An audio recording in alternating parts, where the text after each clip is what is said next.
नमस्कार, प्रणाम, जय श्री राम। आदि पुरुष नाम के फिल्म की चर्चा इन दिनों जोरों पर है। आप सबके भी मनोभाव जो है वो सोशल मीडिया पर अलग अलग माध्यमों में आ रहे हैं। आपने कई लोगों की इस पर समीक्षा, टीका टिप्पणी सुनी, पढ़ी और देखी भी होगी, चाहे वो फिल्म के पक्षधर हों या फिल्म से असहमति रखने वाले लोग। मैं चाहूंगा कि थोड़ा समय निकाल करके इस फिल्म के ऊपर, इस बहाने जो रामायण के ऊपर जो बातें आई हैं, इस पर मेरे मनोभाव को भी एक बार देखने, सुनने, समझने का आप सब प्रयास करेंगे। आइए आगे इस फिल्म से संबंधित बातों को करते हैं। तो रामचरितमानस में तुलसी बाबा कहते हैं कि नाना भांति राम अवतारा, रामायण सतकोटि अपारा। अर्थात कि प्रभु श्री राम के अनेकों अवतार हुए हैं इस लोक में, दूसरे लोक में, कहीं न कहीं उनका अवतार निरंतर चलते रहता है। और प्रभु श्री राम की जो अमर गाथा है रामायण, वो किसी एक ऋषि ने, किसी एक मनीषी ने नहीं लिखी है, और 1, 2, 4 राम कथा ही नहीं है। रामायण सतकोटि अपारा, अर्थात रामायण करोड़ों हैं। अभी भी 350 रामायण चलन में है। तो जिस ऋषि के ऊपर, मनीषी के ऊपर प्रभु की विशेष कृपा अनुकंपा हुई, उन सबके कंठ से राम कथा निकली है। तो इसे अभी इसलिए कह रहा हूँ कि आपको मेरी बातों को समझने में सहूलियत होगी, क्योंकि रामायण एक नहीं है, रामायण अनेक हैं, किंतु रामायण का उद्देश्य, रामायण की कथा का सार सबका कुल मिलाकर के एक है। आगे इस विषय की फिर एक बार व्याख्या करेंगे लेखक कवि मुंतशिर जी की बातों पर चर्चा के साथ। अभी इस फिल्म की शुरुआत पर चर्चा करते हैं। दरअसल इस फिल्म की शुरुआत ब्रह्मदेव और रावण के भेंट से है। ये भेंट ब्रह्मलोक या फिर रावण के तपोभूमि की जगह हिमालय पर्वत में दिखाया गया है। हाथों में धारण किए शस्त्र शास्त्र सब ब्रह्मदेव के गायब हैं। किसी सामान्य श्वेत वस्त्रधारी हिंदू बुजुर्ग की तरह वो दिख रहे हैं, जिनसे आशीर्वाद प्राप्त कर भी रावण के अंदर उनके प्रति कोई सम्मान, आदर का भाव नहीं है। गर्व से भरा रावण उपहास उड़ाता है और हे दृष्टि से देखते हुए ब्रह्मदेव को वहां से निकलता है, जबकि ये सच्चाई नहीं है। रावण तो उनका पौत्र था। रामचरितमानस में आया है कि उत्तम कुल पुलस्त के नाती, शिव बिरंची पूजे हूँ बहुभांति, बर पायहूँ किन्हऊ सब काजा, जीते हूँ लोकपाल सब राजा। अर्थात कि उत्तम कुल पुलस्त ऋषि के पौत्र हैं रावण। शिव और ब्रह्मा की सब प्रकार से पूजा करते हैं, उनसे वर पाया और उसके सारे काम सिद्ध हुए हैं। उसने सब लोकपाल और राजाओं को जीत लिया है। तो जो ब्रह्मा और शिव का उपासक है, जो उनका नित्य पूजन करता है, उनसे वर प्राप्त किया है, वो क्या उनके साथ उपहास या फिर उनके साथ हे व्यवहार कर सकता है क्या? ये भी एक प्रश्न है। इसके बाद फिल्म के दूसरे दृश्य में जानकी और शेष हैं। उनके आश्रम पर असुरों का हमला होता है। उसी समय वन में ध्यानस्थ राघव पर भी हमला होता है। ऐसे में लक्ष्मण एक रेखा खींचते और दोनों भाइयों का अपनी अपनी जगह पर इनसे संघर्ष होता है। यहाँ रेखा का नाम शांति रेखा बताया गया है, जबकि जगह, स्थान, वन और राक्षसों के बारे में कोई चर्चा नहीं आई है, जो कि होनी चाहिए थी। राघव इस लड़ाई के दौरान हवाओं में कलाबाजी खाते हैं और असुरों द्वारा बार बार जकड़ और पकड़ लिए जाते हैं। उनकी यह लड़ाई चीड़ देवदार वाले पेड़ों की पृष्ठभूमि में है, जबकि ऐसे पेड़ हिमालय जैसी पर्वतमालाओं में होते हैं। लंका जाने के क्रम में अवस्थित दक्षिण या पश्चिम भारत के किसी राज्य में ऐसा नहीं है, क्योंकि ये दृष्टांत रामायण की कथा के अनुसार ले तो संभवतः पंचवटी का होना चाहिए, नासिक के आसपास के क्षेत्र का। यहाँ का भूगोल बिल्कुल भी ऐसा नहीं है। इसके बाद सीधे शूर्पणखा आई है, राम जी से मिली, नाक कटाकर रावण के पास गई, उसे सब कथा सुना कर सीधे पुनः वापस आकर के जानकी जी के गले की आवाज कुछ समय के लिए वो राक्षसी छीन लेती है। ऐसा वर्णन किसी भी राम कथा में, रामायण में नहीं आया है। पंचवटी में शूर्पणखा जब आती है तो पहले राम जी फिर लक्ष्मण जी के पास जाती है और तदुपरांत लक्ष्मण जी द्वारा शूर्पणखा को दंड दिया जाता है। मूल कथा ये है। फिर इस फिल्म में हिरणों की झुंड की ओर राघव स्वतः दौड़ पड़ते हैं। उनका इरादा इनमें से एक जानकी को भेंट करने का है, जबकि रामायण की मूल कथाओं के अनुसार यहाँ की कहानी ये है कि कई सारे हिरणों की जगह एक कंचन मृग है, जो रावण का दूत मारीच कंचन मृग अर्थात सोने के मृगा के रूप में, हिरण के रूप में यहाँ आया है सीता माता को लुभाने के लिए। एक अलग दृष्टांत भी इस जगह पर मिलता है म्यांमार की प्रसिद्ध राम कथा रामवथु में, कि यहाँ शूर्पणखा ही कंचन मृग के रूप में आई है, लेकिन कहीं भी मृगों के झुंड की चर्चा नहीं आती है। आगे इस जगह फिल्म में दिखाया गया है कि इधर प्रभु श्री राम मृग के पीछे जाते हैं, उधर रावण आता है। दोबारा इस फिल्म में लक्ष्मण के द्वारा एक रेखा खींची गई है, उसके अंदर से सीता सूप में भिक्षा लेकर आती हैं। ध्यान रहे कि सूप में भिक्षा देने का सनातन परंपरा में विधान नहीं है। सूप में तो अर्घ्य होता है। लोक उत्सव छठ जैसे महापर्व में सूर्य देव को सूप के द्वारा अर्घ्य दिया जाता है। सामान्यतः भिक्षा या दान सूप के बजाय दूसरे पात्रों में देने का विधान है। यहाँ रावण के झोले से एक जटा निकलती है और जानकी जी को जकड़ लेती है। बिना विरोध के वो रावण के चमगादड़ पर उसके साथ चल पड़ती हैं। जबकि रामायण में अलग अलग राम कथाओं में कहीं रथ और कहीं विमान की चर्चा है। जैसे कि एक प्रसिद्ध रामायण आनंद रामायण में एक रथ की चर्चा है, जहां गधे उस रथ को खींच रहे हैं और उस रथ पर रावण सीता मैया को लेकर के लंका के लिए निकला है। वहीं अधिकांशतः रामायणों में पुष्पक विमान की चर्चा आई है। अगर इस दृष्टांत को कुछ अलग ही दिखाना चाहते तो इसके लिए वो अध्यात्म रामायण या फिर कंब रामायण से दृष्टांत ले सकते थे। अध्यात्म रामायण में चर्चा आई है कि रावण जिस भूमि पर सीता माता खड़ी हैं, जहां उनका हरण हो रहा है, वहां की भूमि को रावण अपने नाखून से खोद ले रहा है और जमीन के उस टुकड़े सहित सीता मैया को उठा करके लंका लेकर के जा रहा है। वहीं तमिल का जो प्रसिद्ध रामायण है कंब रामायण, ऋषि कंब द्वारा रचित, जो कि वाल्मीकि रामायण के बाद सर्वाधिक पुराने राम कथाओं में से एक है, उसका दृष्टांत थोड़ा अलग आया है। उनके राम कथा में जो दृष्टांत आया है कि सीता मैया को उस आश्रम की संपूर्ण भूमि सहित खोद करके रावण उठा करके ले जाता है।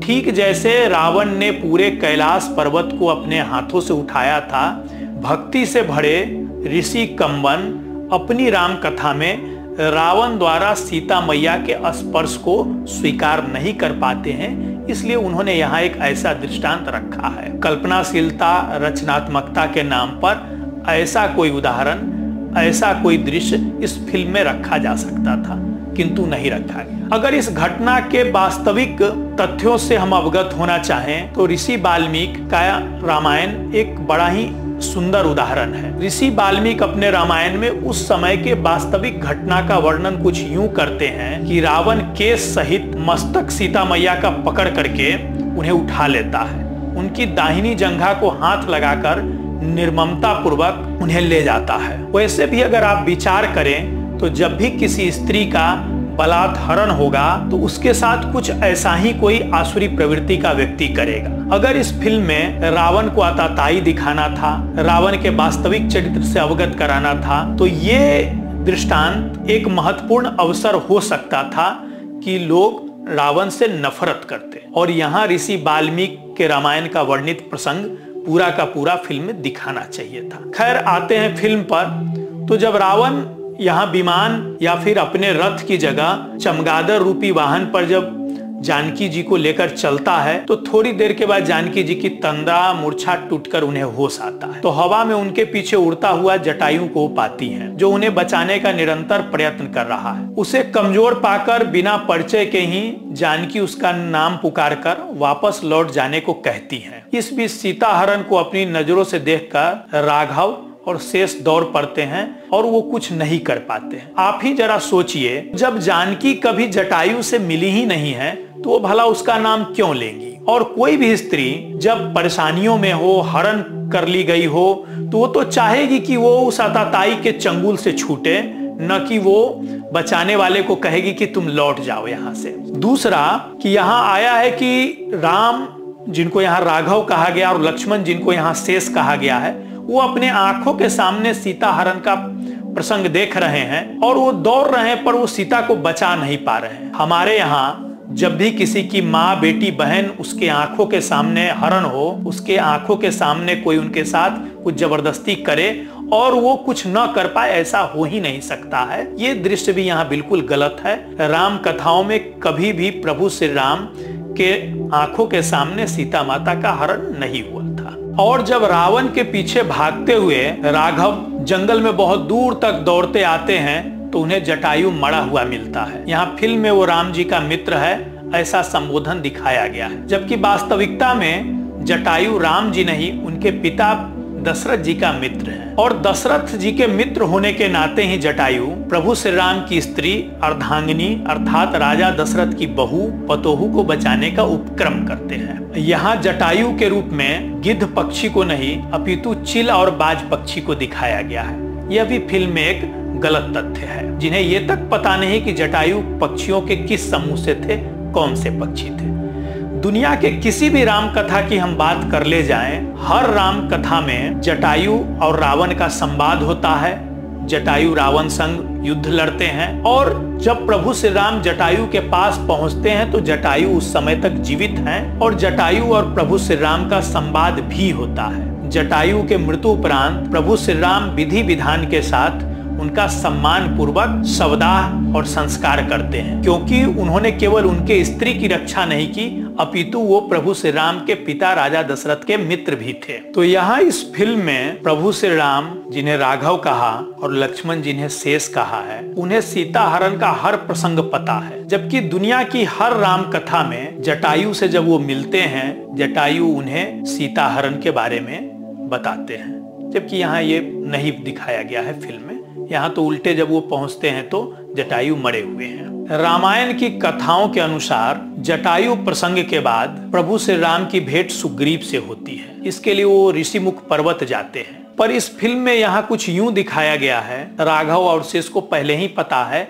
कि सीता को हर करके रावण ले गया है, वो भी लंका लेकर के गया है। यहाँ प्रभु श्री राम जिन्हें इस फिल्म में राघव कहा गया है, तो राघव और सुग्रीव की भेंट का एक माध्यम प्रमुख सेतु कबंध भी है। कुछ राम कथाओं के अनुसार कबंध सीधे सुग्रीव के बारे में प्रभु श्री राम को बताते हैं कि आप सुग्रीव से मिले, सुग्रीव आपके लिए सहायक हो सकता है सीता की खोज में। वहीं कुछ राम कथाओं में कबंध जो है वो सबरी माता के विषय में बताते हैं और सबरी माता के माध्यम से प्रभु श्री राम को सुग्रीव का पता मिलता है। फिल्म के बारे में बताया गया है कि यह फिल्म सीधे वाल्मीकि रामायण के युद्ध कांड का स्क्रीन प्ले है। तो बात अगर वाल्मीकि रामायण की करें तो यहाँ तो कबंध सीधे राघव, जिनको फिल्म में राम जी को राघव कहा गया, उन्हें सीधे वो सुग्रीव का पता बताते हैं। जबकि यहाँ का दृष्टांत उलझा हुआ है। प्रभु श्री राम यहाँ सबरी से मिलते हैं और सबरी उनको जानने के बाद भी सीता हरण कौन करके ले गया ये राम जी को पता है, फिर भी वो बताती है। चलिए अब आगे आते हैं। तो जानकी को हरण के उपरांत लंका के अशोक वाटिका में रखा गया। इस फिल्म में उस अशोक वाटिका में दूर दूर तक किसी भी अशोक वृक्ष का दृश्य नहीं है। उनकी जगह कोई फूल पत्ती वाला कोई यूरोपियन विदेशी पौधा है। जबकि अशोक वाटिका का नाम ही अशोक वाटिका इसलिए कहा गया कि जहाँ अशोक के वृक्ष हो, और अशोक वो है जहाँ शोक न हो। वहीं जानकी रावण को यहाँ कह रही है कि तेरे लंका में इतना सोना नहीं रावण कि मेरा प्रेम खरीद सके। क्या जगत जननी जगदम्बा माता सीता क्या ऐसा कह सकती है? क्या प्रेम का मूल्य वो सोने में लगा सकती हैं और सोने के बदले अपना प्रेम किसी पर न्यौछावर कर सकती हैं? तो ये भी फिल्म में एक बड़ा ही गलत संवाद यहाँ पर आया है। फिर राम हनुमान सुग्रीव भेंट भी यहाँ अजीब है। असली कथा में ऋषिमुख पर्वत की ओर जाते इन दो अपरिचित ऋषि कुमारों को देखकर सुग्रीव हनुमान जी को भेजता है, क्योंकि सुग्रीव जो हैं वो अपने भाई बाली के भय से वो ऋषिमुख पर्वत पर रहते हैं। क्योंकि ऋषिमुख पर्वत एक ऐसा जगह है जहाँ श्रापवश बाली कभी भी जा नहीं सकता है। तो जब दो अपरिचित युवकों को वो अपनी ओर देखते हैं तो अपने समूह के सबसे बुद्धिमान ज्ञानमान हनुमान जी को वो वेश बदल करके कहते हैं कि जरा पता करके आइए कि ये दो लोग कौन हैं। हनुमान जी आते हैं और प्रभु श्री राम और लक्ष्मण संग उनका संवाद होता है। वो उनके बारे में उस संवाद के माध्यम से वो जानते हैं कि ये कौन है। यहाँ अगर रचनात्मकता ही लेनी थी तो इस फिल्म के निर्माणकर्ता लोग कंबोडियन रामायण रिमिकर से भी उदाहरण ले सकते थे। रिमिकर में एक उदाहरण आया है कि एक वृक्ष के एक डाली पर राम और लक्ष्मण बैठे हैं, वहीं दूसरे डाली पर एक श्वेत मुख वाला बंदर बैठा है। वो बंदर एक पत्ता तोड़ करके निरंतर जो छोटे भाई है उसके तरफ बार बार फेंक रहा है। इस बीच उन दोनों में विवाद होता है और इसी विवाद में लक्ष्मण उस बंदर की ओर धनुष बाण का संधान करते हैं और फिर जो बड़े भाई हैं वो बीच बिचाव करते हैं। तो हनुमान जी यहाँ राम और लक्ष्मण की परीक्षा कुछ वृक्ष पर बैठ कर के यूं करते हैं। फिल्म में यहाँ आया है कि बजरंग रास्ते में बैठे हैं और राघव और शेष आए हैं और शेष बजरंग से 2-3 सवाल करते हैं, जैसे हम लोग अपने यहाँ बच्चों से करते हैं, और उसी सवाल जवाब के क्रम में दोनों की एक दूसरे से परिचय और मैत्री हो जाती है, जबकि ये बिल्कुल भी ऐसा कोई दृष्टांत नहीं है। इसके बाद इस फिल्म में दिखाया गया है कि राघव सुग्रीव से मिलते हैं और सुग्रीव से मिलकर जैसे ही वो सीता हरण की बात करते हैं, उसी दौरान राघव और जानकी एक दूसरे के ख्याल में खो जाते हैं और खोकर के नाच गान करने लगते हैं। रोमांस का यहाँ फिर तड़का फिल्म में दिखाया गया है। वहीं बाली सुग्रीव के युद्ध में बाली के बल और सम्मुख लड़ाई में विजय के राज की चर्चा इस फिल्म में कहीं नहीं है। यहाँ राम वृक्ष के ओट की जगह सामने से बाली के बाण मारते हैं। वहीं सुग्रीव के नहीं लड़ पाने पर लक्ष्मण उसे फिसिंडी कह रहे हैं। ना तो ये प्रसंग ऐसा है और ना ही ये भेंट ऐसी थी। जानकी के खोज के पूर्व ही सुग्रीव को सब पता था, क्योंकि रावण द्वारा हरि जाने के बाद जानकी मार्ग में निरंतर अपने आभूषण फेंकती गई है और ऋषिमुख पर्वत पर उसने फेंका है। वहां सुग्रीव अपने समूह के साथ बैठे थे। उन्हें उसी क्षण पता चल रहा है कि कोई स्त्री बलात् हर करके ले जाई जा रही है। वो अपना आभूषण फेंक रही है कि जब कोई उसे ढूंढते हुए आए तो इन आभूषणों के आधार पर बताया जाए कि इस मार्ग से एक स्त्री हर करके ले जाई गई है। अब आते हैं जानकी के खोज पर। तो जानकी के खोज के पूर्व ही सुग्रीव को सब बात पता थी कि जानकी को रावण ले गया है हर करके, वो लंका ले गया है, वो वहां के अशोक वाटिका में है। इसलिए यहाँ सीधे जामवंत जी समुद्र के किनारे हनुमान जी को लेकर के गए हैं और लंका पार करने के लिए उकसा रहे हैं। जबकि राम कथाओं की बात करें तो वाल्मीकि रामायण के बाद जो दुनिया का सर्वाधिक पुरातन राम कथा है वो इंडोनेशिया का काकविन रामायण है। उस काकविन रामायण में देवी सीता के अन्वेषण का सर्वाधिक विस्तार आया है। बाकी अलग अलग राम कथाओं में भी जिक्र आया है कि सुग्रीव अपने दूतों को अलग अलग दिशाओं में भेजते हैं, और वो यूं नहीं भेजते हैं। बाली के वध के बाद प्रभु श्री राम की कृपा से सुग्रीव राजा बने हैं, बाली की स्त्री उनकी अर्धांगिनी बनी है, अंगद युवराज बने हैं, और सुग्रीव अपने दिए वादे को भूल जाते हैं। तो वर्षा ऋतु के बीतने के बाद लक्ष्मण उनके ऊपर कुपित होते हैं। तब सुग्रीव प्रभु श्री राम से क्षमा मांगते हैं और अपने दूतों को वो अलग अलग दिशा में खोज के लिए भेजते हैं। ऐसी कोई भी बात इस फिल्म में नहीं आई है। अब आइए हनुमान जी का। इस फिल्म के अनुसार जो बजरंग हैं वो सीधे लंका पार करके अशोक वाटिका में प्रकट होते हैं। वहां जानकी को अंगूठी देकर उनसे बात करने लगते हैं। जबकि वास्तविक कथा ये है कि इस क्रम में जब वो लंका जाते हैं तो रास्ते में सुरसा, मैनाक पर्वत, सिंहिका, लंकनी, विभीषण इत्यादि लोगों से हनुमान जी की लंका में भेंट होती है। जहां तक खोज का प्रश्न है तो पहले वो रावण के महल में जाते हैं। उन्हें लगता है कि रावण जानकी जी को हरण करके अपने महल में ही कहीं रखा होगा। रामचरितमानस में आया है कि मंदिर मंदिर प्रतिकरि शोधा, देखी जहता अगणित जोधा, गए हूं दशानन मंदिर माही, मंदिर महु न दीख बैदे। तो हनुमान जी ढूंढते हैं, उनकी विभीषण से भेंट होती है। विभीषण और हनुमान जी का एक प्रसंग भी बड़ा सुंदर यहाँ आया है कि विभीषण से पूछते हैं कि तुम कैसे रहते हो, तुम तो भवन एक पुनि दीख सुहावा, हरि मंदिर ता भिन्न बनावा। मतलब एक लंका में एक ऐसा भवन है जहां पर भगवान के नाम अंकित हैं। हनुमान जी उस भवन के मालिक से पूछते हैं कि भाई तुम कौन हो। उन्हें लगता है कि ये जरूर भगवान का भक्त होगा। तब वो कहते हैं कि मैं विभीषण हूँ, और फिर पूछते हैं हनुमान जी कि तुम यहाँ कैसे रहते हो। वो कहते हैं कि 32 दांत बीच जीभ विचारी, जैसे 32 दांतों के बीच जीभ रहता है वैसे ही मैं भगवान की भक्ति करते हुए यहाँ रहता हूँ। और तब जानकी जी का पता चलता है और तब वो अशोक वाटिका में जाते हैं। अशोक वाटिका में एक वृक्ष का ओट लेकर के हनुमान जी जो है वो प्रभु श्री राम के महान चरित्र के गाथा का वर्णन करते हैं सीता जी के समक्ष। तब सीता जी को लगता है कि ये कौन है, तो देखती हैं कि भाई कहीं ये भी तो मायावी नहीं है। तब वो प्रभु श्री राम का मुद्रिका अर्थात अंगूठी देते हैं। तब जाकर के सीता मैया संतुष्ट होती हैं, और तब जाकर के सीता और हनुमान जी का, सीता मैया और हनुमान जी का संवाद है। जबकि फिल्म में ऐसा कुछ नहीं है। अब इसी अशोक वाटिका में जैसे ही हनुमान जी सीता मैया से संवाद कर रहे हैं, उसी समय एक धाकरासुर नामक राक्षस आया है जिसको हनुमान जी ने धोया है। और यहाँ बेहद घटिया संवाद आया है कि ये बंदर, ये बगीचा, ये तुम्हारी बुआ का, तो वगैरह वगैरह। जबकि वास्तव में है कि माता सीता से संवाद के उपरांत हनुमान जी उनसे अनुमति लेकर के रावण के एक बाग में जाते हैं, वहां जानबूझकर फल तोड़ते हैं और रावण का लड़का आता है अक्षय कुमार, उसको हनुमान जी मार देते हैं। तब मेघनाथ आया है और हनुमान जी को वो नाग पास में बांध करके रावण की सभा में ले गया है। यहाँ धाकरासुर नामक पता नहीं कौन सा काल्पनिक राक्षस आ गया और मेघनाथ, उसको यहाँ इंद्रजीत कहा गया, वो सीधे आता है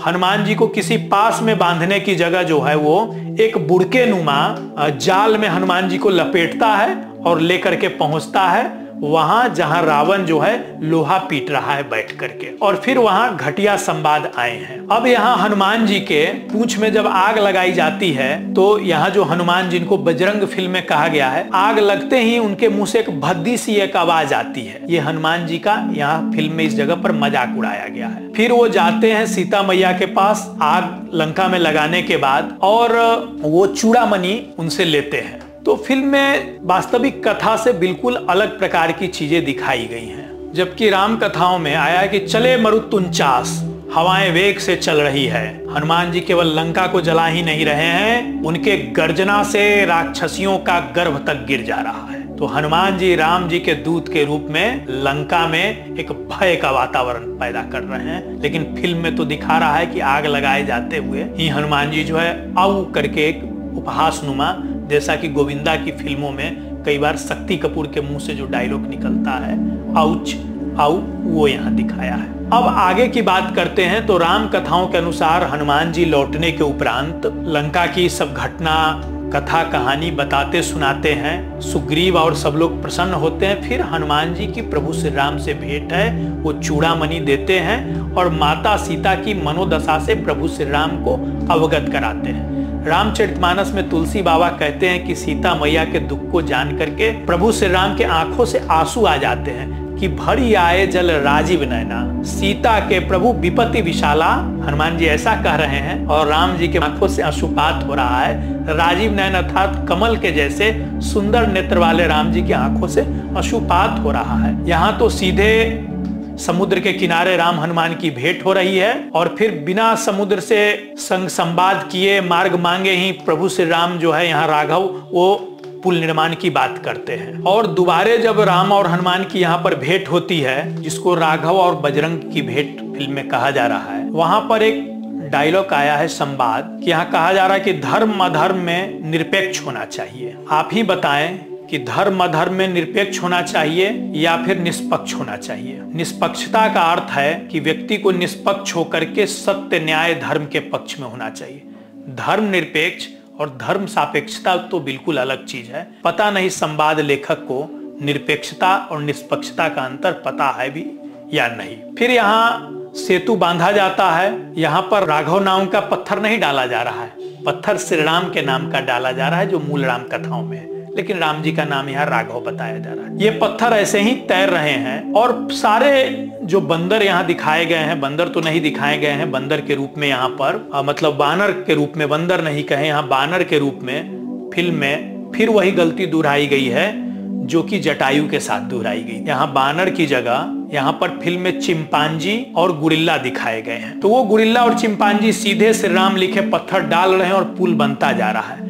जबकि वास्तविक कथा में है कि इसके लिए प्रभु श्री राम की सुग्रीव संग चर्चा होती है और उनके टोली में नल नील जैसे दो ऐसे भाई हैं जो पुल निर्माण के विशेषज्ञ थे और तब पुल का निर्माण होता है। तो यहाँ जब पुल निर्माण हो रहा है और पुल पर जब चल करके लंका की ओर जा रहे हैं तो उस दौरान एक गीत बार बार बजाया जा रहा है, राजा राम राजा राम राजा राम। आप ही बताएं कि राम क्या राजा राम है? राम का तब तक राजारोहण हुआ था क्या? राम तो एक वनवासी राम थे, राम जी तो तब तक राजा हुए ही नहीं है। फिर यहाँ राजा राम वाले गीत का क्या अभिप्राय है? अब आगे आते हैं तो जब लंका में प्रवेश किए हैं, जब उनका शिविर लगा है, मूल राम कथा में विभीषण प्रभु श्री राम के शिविर में आते हैं अपना घर, अपना वैभव, अपना परिवार छोड़ करके, क्योंकि ये कतई संभव नहीं है कि राम के प्रिय के रूप में रावण के राज्य से वो बाल बच्चे धन संपदा को लेकर आ सकते हैं। फिल्म में यहाँ दिखाया जा रहा है कि विभीषण अपनी पत्नी के साथ राम जी के पास आते हैं और उनकी पत्नी का वेशभूषण देखेंगे